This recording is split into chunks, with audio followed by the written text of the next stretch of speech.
Excellent, c'est le mot d'ordre pour ce début de saison du FC Barcelone. Salut les Blaugrana, quel plaisir de vous retrouver après cette trêve internationale. On va pas se mentir, c'était lent, on était tous pressés de revoir le flick ball, de revoir ce FC Barcelone-là qui nous donne tellement envie, minute après minute de chaque match, de les regarder, de les suivre au plus près. Aujourd'hui, ils nous ont encore régalé face à Girona. Avant même de vous faire un débrief sur ce qu'on a vu, j'aimerais vous faire un rappel à la loi. Oui, vous allez me dire, mais c'est quoi? C'est une vidéo juridique, il est devenu juge, c'est devenu un avocat durant la trêve internationale. Oui, écoutez, fallait bien s'occuper. Moi, durant la trêve, j'ai rien eu à faire. J'ai fait des études de droit. Et durant ces études de droit, j'ai appris les conséquences du harcèlement, ce qu'on risquait lorsqu'on harcelait quelqu'un, car c'est ce que le FC Barcelone a fait aujourd'hui. Ils ont harcelé Girona. Disons ça ensemble rapidement. Quelles sont les sanctions encourues par l'auteur du harcèlement? Le harcèlement moral est un délit punissable d'1 an de prison et de 15 000 euros d'amende. Est-ce que tu entends ça, Lamine Yamal? Bon, il est pété de thunes, je pense que ça va pas le déranger, 15 000 euros d'amende, mais il faut arrêter d'harceler la défense de Girona comme ça. C'est quel genre de manque de respect d'aller chipper le ballon dans les pieds d'un tonton comme ça de Girona? Tu lui prends le ballon dans sa propre défense, dans son dos, tu l'as harcelé. J'espère pour toi que tu n'es pas en train de les suivre dans les vestiaires là. Il faut que les joueurs de Girona regardent dans leur dos. À tout moment, il y a Lamine Yamal qui se pointe dans les douches. Lorsqu'ils vont aller se doucher, Lamine va les suivre jusqu'au vestiaire. La légende raconte que Lamine a été vu en train de rôder autour du domicile des joueurs de Girona. Blague à part, c'est bon, rentrons dans le vif du sujet. Attendez. Avant ça, trêve internationale, j'ai pas pu vous parler de mon sponsor, les gars. Je vous dois de vous dire quelques mots sur la provenance de mes maillots. Je vous laisse avec un petit instant de pub et ensuite on rentre réellement dans le vif du sujet de ce magnifique match entre Girona et le Barça. Les Blaugrana, juste avant que ce débrief commence, laissez-moi prendre à peine quelques secondes pour vous présenter le nouveau maillot que je viens de recevoir du FC Barcelone. Là, je vais vous présenter un maillot que je vous ai déjà présenté par le passé, sauf que lorsque je vous l'ai présenté par le passé, il y en a qui étaient très minutieux et qui me disaient oui mais Kava, tu sais, le Spotify pour moi il gâche tout. Alors pour ceux qui suivent les vidéos et qui suivent les nouveaux maillots, tout simplement, normalement il y a Spotify décrit sur le maillot là au niveau du ventre, on va dire, je sais plus exactement où, mais il y en a qui m'ont dit c'est vraiment dommage que c'est écrit Spotify, ça fait chauffer, ça fait beaucoup d'écriture. Et bien voilà, je vous présente le maillot les gars, flambant neuf de très bonne qualité sans le Spotify. Il faut savoir que c'est une version que le club a sortie, donc ce n'est pas forcément une fausse version. Bon, le maillot en lui-même, le site en lui-même, que vous avez accès à partir de ma description avec un code promo qui vous donnera droit à moins de 10% sur votre commande. C'est clairement pas négligeable déjà que les maillots sont pas chers et évidemment des maillots répliques. Mais ce que je veux dire par là, c'est que cette version-là, le club l'a vraiment sorti en authentique, quoi. C'est pas que le site a décidé d'enlever le Spotify. C'est une version qui a vraiment existé et franchement, je la trouve super jolie. Elle est beaucoup plus simple que l'autre maillot qui est pareil, mais avec l'écriture Spotify en plus. Ça fait moins de sponsors, c'est toujours bon à prendre. Voilà comment ça se présente. C'est neuf, c'est très bien emballé. La livraison, c'est aux alentours, on va dire, des 2 semaines, grand maximum. En tout cas, pour ma part, j'ai toujours été livré dans ces tranches-là. Je suis énormément satisfait du site, de leur professionnalisme. Un site 100% français, ça vous permet d'échanger avec eux par mail directement sans vous casser la tête. Voilà, ceci dit, si vous voulez soutenir la chaîne, vous savez ce qu'il vous reste à faire. Tout se trouve dans la description.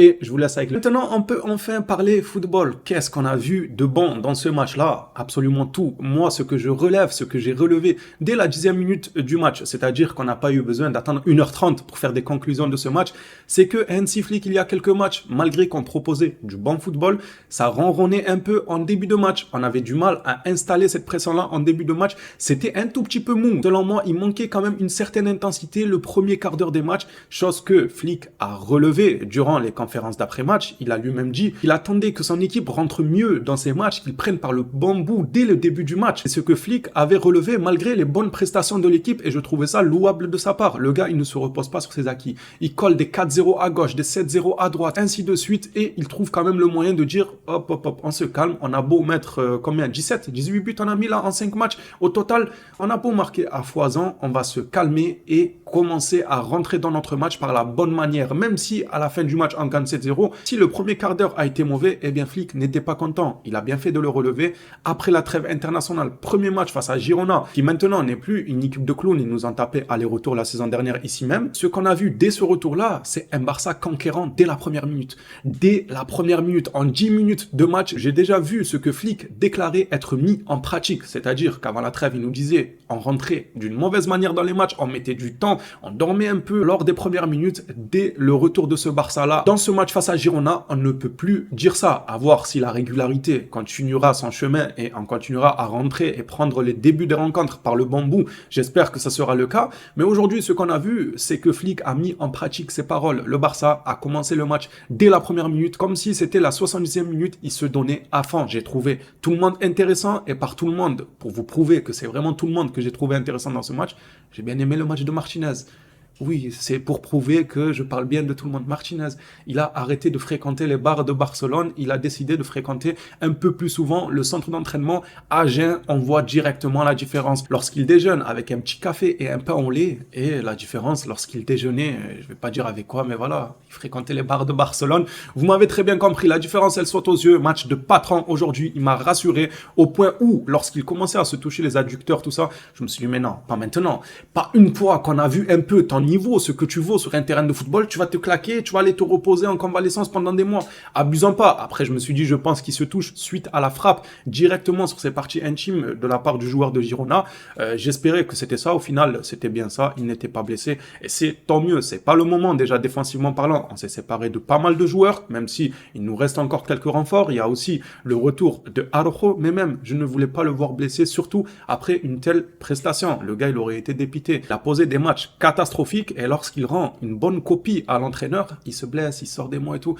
Heureusement, plus de peur que de mal, il n'a rien eu. J'ai trouvé le collectif super intéressant dans le pressing, dans le harcèlement. C'est de l'harcèlement moral et physique, ça. Lamine Yamal, il était sur tous les ballons. Qu'est-ce qui se passe, Lamine? Je sais pas. Qu'est-ce qu'il a ramené, Flick, avec lui dans ses bagages pour que l'équipe se retrouve à mettre une telle intensité? Moi, je soupçonne Flick de donner de la pâte El Morgen aux joueurs du Barça, là, durant le petit déjeuner. J'en suis sûr, il leur donne de la pâte El Morgen. C'est pas possible. Cette pâte-là, dont tout le monde parle sur les réseaux, c'est ça qu'il utilise en fait, Flick. C'est ça le secret. Comment Lamine Yamal était en jambes dès la première minute après un retour de trêve international. Il a récupéré je ne sais combien de ballons. À vrai dire, je n'ai même pas compté tellement il a récupéré beaucoup de ballons dans des zones dangereuses. Il a fait les replis défensifs qu'il fallait. Lewandowski, peut-être que c'est celui qu'on pourrait pointer du doigt. Pour ma part, c'est pas le cas. Je l'ai trouvé intéressant car il était toujours volontaire, Lewandowski. Il était toujours dans la volonté de faire. Il bougeait beaucoup. Il accompagnait les actions, même si à la finissant, il a un peu péché. À sa face qu'il a eu, je trouve qu'il a trop emporté le ballon sur son pied gauche. Il aurait dû ouvrir son pied du droit. C'était largement au fond des filets. Il a préféré courir avec le ballon jusqu'à aller checker un supporter de Girona derrière les filets. Tranquille, tire mon frère. T'es face à... T'attends quoi? De rentrer derrière la ligne de but avec le ballon au pied. C'est dommage, mais je l'ai trouvé volontaire pour ma part. Je sais qu'il sera probablement critiqué par certains parce qu'il n'a pas marqué, parce qu'il a raté un face-à-face, parce que si,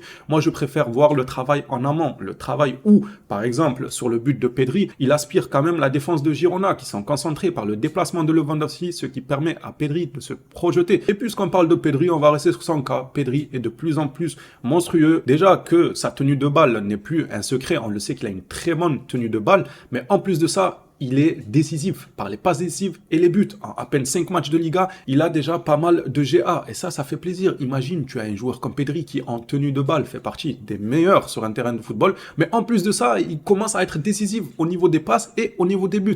Mais c'est incroyable. Que demande le peuple? Quoi? De la pâte El Morgen? Bon, apparemment, le peuple, il demande de la pâte. Mais là, on parle football, s'il vous plaît. Laissez-nous tranquille avec la pâte. Nous parlons football. Nous parlons Joga Bonito. Passons à une autre individualité, Rafinha, qui est de plus en plus régulier. Et après cette individualité, je ferai une parenthèse sur Baldé, mais encore une fois, je vais abandonner les individualités par rapport au débrief de la saison dernière où on s'attardait beaucoup sur les individualités parce qu'il y avait beaucoup à dire dans le mauvais sens. Cette fois-là, pour moi, c'est un collectif qui ressort du lot, c'est pas des individualités. Donc j'aime bien parfois encenser quelques joueurs au cas par cas, mais ça ne veut pas dire que ceux que je ne cite pas, ils ont été nuls. Loin de là. Donc Rafinha, pour moi, devient un joueur du calibre du FC Barcelone par sa régularité. On l'avait dit ici même, Rafinha, il a beau sortir quelques fulgurances à gauche à droite, il a beau être brésilien, on en doutait quelquefois, il a beau être technique, rapide, assez vif, faire des coupes de cheveux assez stylées, ça c'était pas notre problème nous au Barça. Nous on avait besoin d'un joueur régulier. Ça veut dire que week-end après week-end, tu pouvais compter sur une bonne prestation de sa part. On ne parle pas là de mettre des doublés, des triplés à chaque match, on parle juste d'être régulier.